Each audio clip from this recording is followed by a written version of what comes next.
만화가 웹툰 작가 주호민은 1981년 9월 26일 경기도 고양에서 태어난 것으로 보입니다. 주호민 고양 경기도 고양시로 추정, 올해 37살이죠.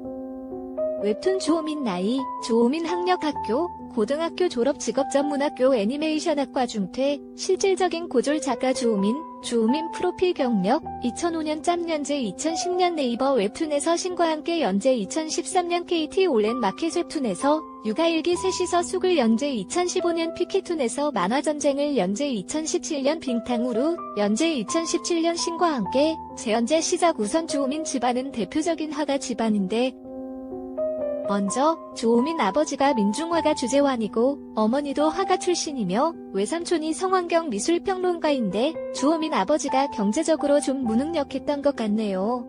어릴 때 경제적으로 굉장히 어려웠습니다. 당시 등록금을 낼 돈이 없어 젊은 나이에 잡상인, 경비원, 막노동 등 안 해본 일이 없었다고 하신다. 주호민, 그러다가 미술 관련 출판사에 입사해 안정을 찾고 어머니와 결혼했다. 주호민, 아버지는 홍익대 서양화과를 1학년 1학기 때 중퇴했다. 하지만 꿈을 버리시지 못하고 나이 40이 됐을 때 아버지는 돌연 회사를 그만두고 화가로 입문하셨다. 주호민, 아버지가 41살 때 내가 태어났다. 둘 다 원래 말이 많은 편도 아니고 나이 차이도 많이 나고 주호민, 어릴 때는 아버지가 많이 무서웠다. 아버지와는 거의 이야기를 하지 않았다. 원래 미술 하시는 분이라 그런지 엄청 예민해서 집에서 큰 소리를 낼 수가 없었다.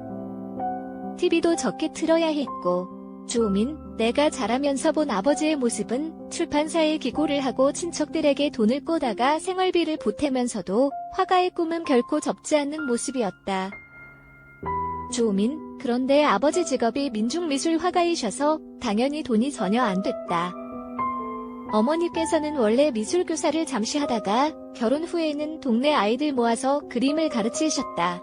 이런 미술가 집안에서 태어났지만 주호민의 그림 실력은 웹툰 업계에서도 악명이 높습니다.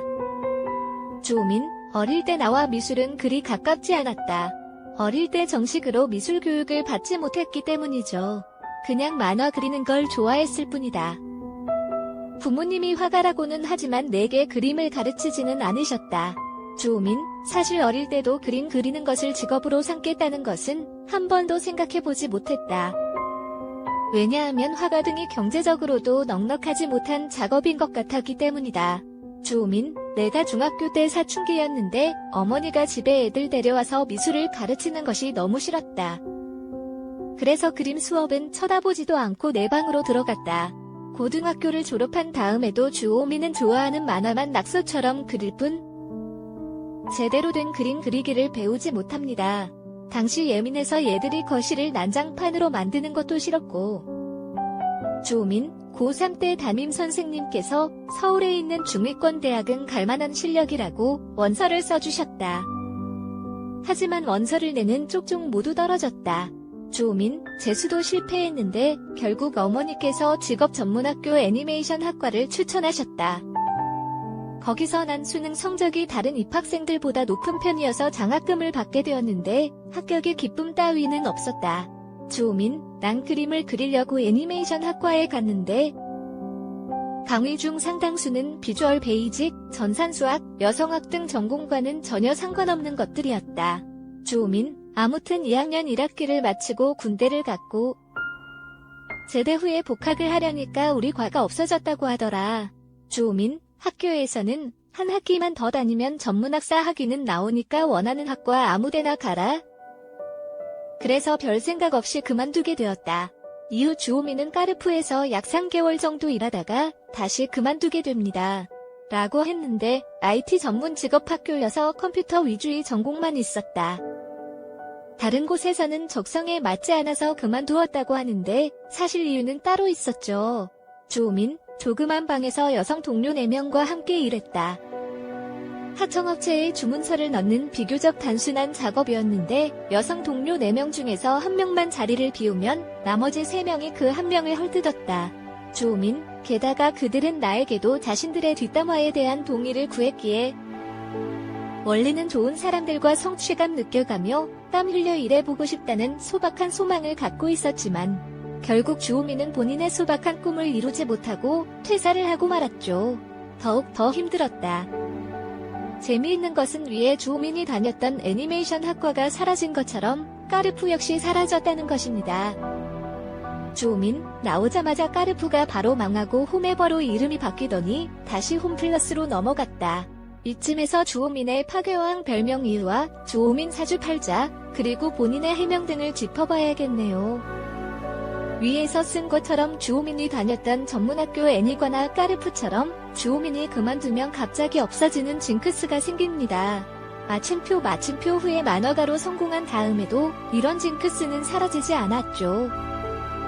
전문학교 애니과 휴학 애니과 없어진 까르푸 알바하다 그만둔 까르푸 없어진 101여단 전역 101여단 없어진 검진엔 연재 종료 검진엔 없어진 야후 연재 종료 야후 없어짐 후 이제 어디를 그만둬 볼까 이외에도 자잘하게 망한 사례들이 많은데 그 중에서도 가장 큰 특이점은 바로 주호민의 청와대 방문과 삼성 문제였습니다.